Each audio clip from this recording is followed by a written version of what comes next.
মোৰ জোনাক।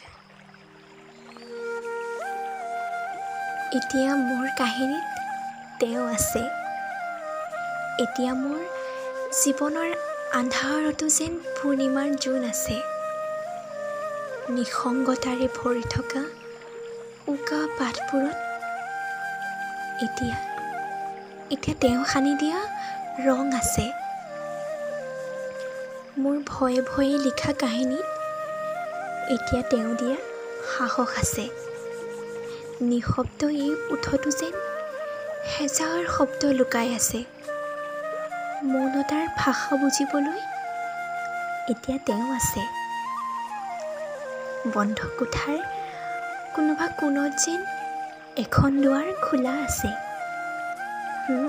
হয়, মোৰ কাহিনীত এতিয়া জোনাক আছে।